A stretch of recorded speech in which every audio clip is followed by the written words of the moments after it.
17 most unique cars in the whole world. Hey guys, what's up? Welcome back to Entrepreneur Pod. Let's head into it. 1936 Stout Scarab. Designer William Stout, who worked as an aircraft engineer before turning to automobiles, was a pioneer in integrating luxury and leisure into transportation. Stout Airlines is credited with introducing flight attendants and in-flight meals. The Scarab draws on that idea. It's a road-going diner car powered by a Ford V8, tucked in the rear of a stretched aluminum body. The brand never took off, partly because at $5,000, or about $90,000 today, the Scarab was more expensive than the Packards and Cadillacs of those days. Fewer than 10 were produced. 1936, correct.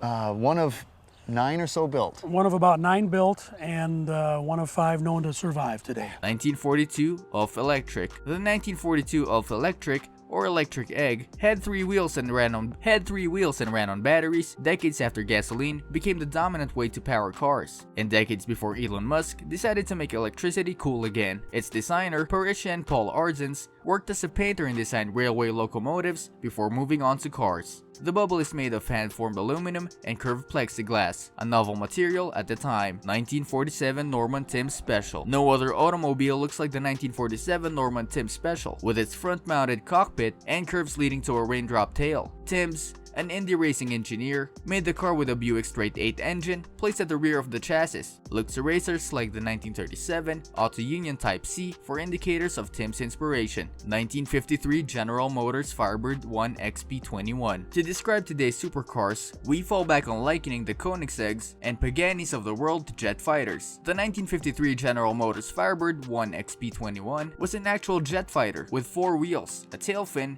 and a bubble cockpit. The turbine engine spun at up to 26,000 RPM to generate a whopping 370 horsepower. 1955 Chrysler GEA StreamlinexGilda. The 1955 Chrysler GEA StreamlinexGilda got its name from a 1946 Rita Hayworth movie. After foregoing a planned jet turbine engine, Italian firm GEA outfitted the Gilda with a plain 1.5-liter engine made for touring. The design is an antecedent to a short run of Chrysler turbine cars, and the fins tell you it's from the 1950s.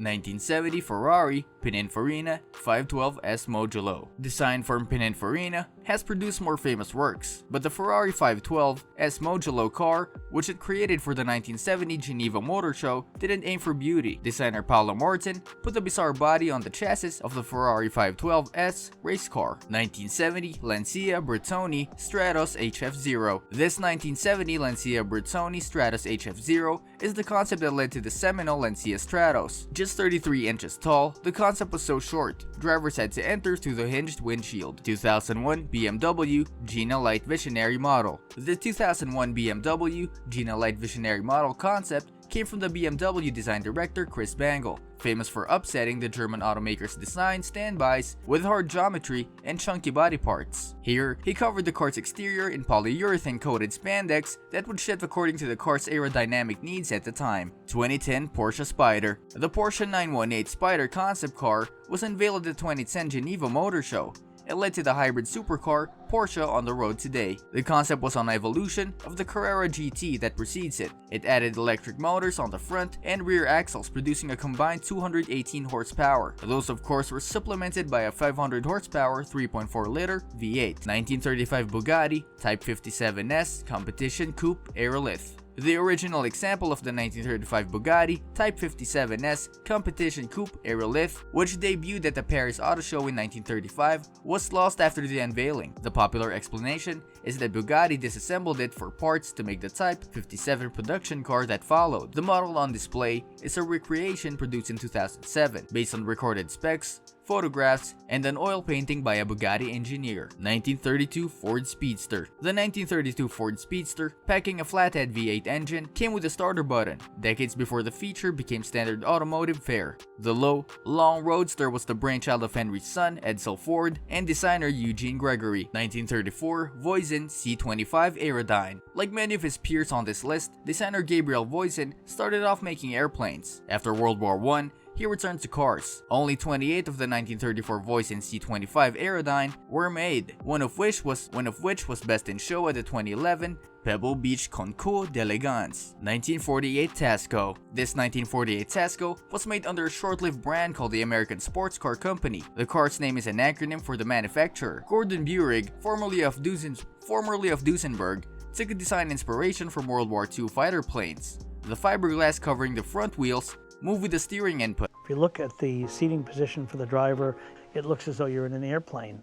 1951 GM LeSabre. The 1951 GM LeSabre was the first car to sport fins and a wraparound windshield, design elements that became standard in American cars thereafter. The car came with a moisture detector that would automatically raise the convertible's top if it rained. 1941 Chrysler Thunderbolt. The curves on the 1941 Chrysler Thunderbolt were inspired by the Streamliner trains. The car was among the first to have power windows. Chrysler used hydraulic motors to move them. The fully retractable hardtop and button-operated pop-open headlights were also seminal design features that powered up in cars decades later. It was one of the last Art Deco designs before concepts leaned towards more futuristic aesthetics. 1956 Buick Centurion. The 1956 Buick Centurion had a backup camera, decades before they appeared in consumer vehicles. Buick emphasized the significance of the car's advantages with a Jetsons-esque clear bubble roof and cockpit, which gave the driver and passengers unobstructed views. 1959 Cadillac Cyclone. See those two black cones where the 1959 Cadillac Cyclone's headlights should be? Those are the radars for the car's crash avoidance system, a technology you might recognize as today's adaptive cruise control. If the car sensed an approaching object,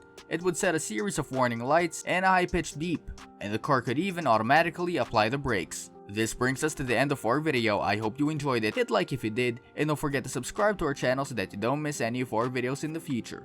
Also, watch the two videos that are on your screen because I'm sure you'll love them. With that, I'll see you in the next video.